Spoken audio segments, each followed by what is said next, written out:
Dahil sa kanyang matitinding knockout victories, pinaghihinalaan tuloy na gumagamit siya ng agimat o anting-anting. Siya si Ray Megrino, mula sa angkan ng matatapang sa Mindanao, ay kilala sa kanyang malas shotgun na lakas ng suntok. Bagamat may payat na pangangatawan at tangkad na 5 talampakan at 6 na pulgada, madalas siyang minamaliit ng mga kalaban. Ngunit sa kabila nito, hinahangaan siya ng mga boxing fans, lalo na sa ibang bansa, dahil sa dami ng mga kalaban niyang napapatulog sa ring. Matapos makuha ni Megrino ang 2 impressive na knockout dito sa Pilipinas, nabigyan siya ng pagkakataong lumaban para sa WBC International Flyweight title. Lumipad ang kanyang kampo papuntang Thailand upang harapin ang kinatatakutang WBC champion na si Pongsaklek Wonjonkam, may record na 84 na panalo, 4 na talo at 46 na knockouts.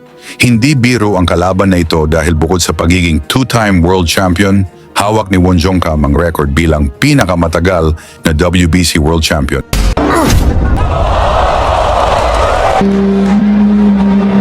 At may 55 panalo na streak. Kaya't sa laban na ito, inisip ng marami na pampatabalang ng kartada ng champion si Megrino. Ngunit nagulat ang buong Thailand nang 2 beses pabagsakin ni Megrino si Wonjonkam sa ikatlong round at tuluyang bawiin ang titulo sa harap ng mga kababayan nito. Hindi makapaniwala ang mga manonood at dito na nagsimula ang mga usap-usapang may anting-anting nga si Megrino. Hindi pa rito natapos ang kwento ni Megrino. Pagkalipas lang ng 2 buwan, lumipad ang kanyang kampo papuntang Japan upang labanan ang undefeated mixed martial arts superstar, ang future world champion ng mga Hapon na si Kenji Kubo. Kilalang mayabang si Kubo at nagbanta pa na papatayin niya si Megrino sa kanilang paghaharap sa ibabaw ng ring. Tara mga boxing fans, ating panoorin kung paano pinabulagta ni Megrino itong hambog na Hapon sa harap ng tagahanga nito. Sa pagbungad ng unang round, agad na bumagsak si Kubo mula sa isang malakas na suntok ni Megrino, ngunit hindi ito binilangan ng referee.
Nagpatuloy ang aksyon sa ikalawang round at naghihiyawan ang mga fans ni Kubo na nag-aabang sa pagbagsak ng ating si Megrino.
Sa ikatlong round, solidong suntok ang naipatama ni Megrino.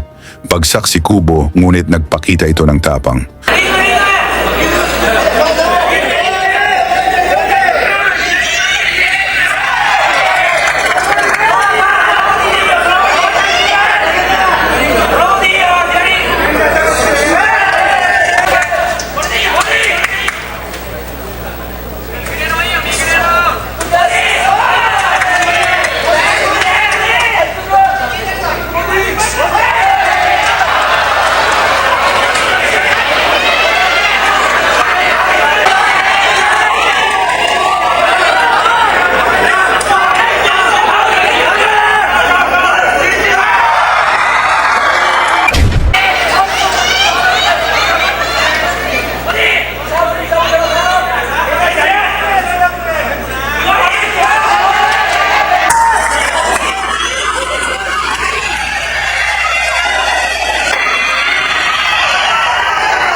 Mula sa malakidlat na suntok ni Kabayan, bagsak si Kubo ngunit nawalan na ito ng malay, si bago pa man bumulagta sa lona.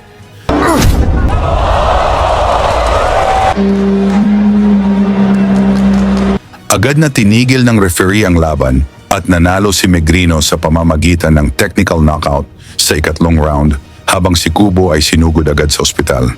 Dahil sa ipinakitang lakas ni Megrino, lalo pang umugong ang mga balitang gumagamit siya ng agimat o anting-anting. Kaya kayo, mga boxing fans, naniniwala ba kayo na may anting-anting si Ray Megrino? Pag-usapan natin ito sa baba at sagutan ko yan isa't isa. Lagi niyong sundan, huwag magpapahuli. Pag-usapan ni bakbakan, balita niya at laban. Mga Pinoy na di nagpapagapi. Salamat sa mga suporta na lagi nandyan.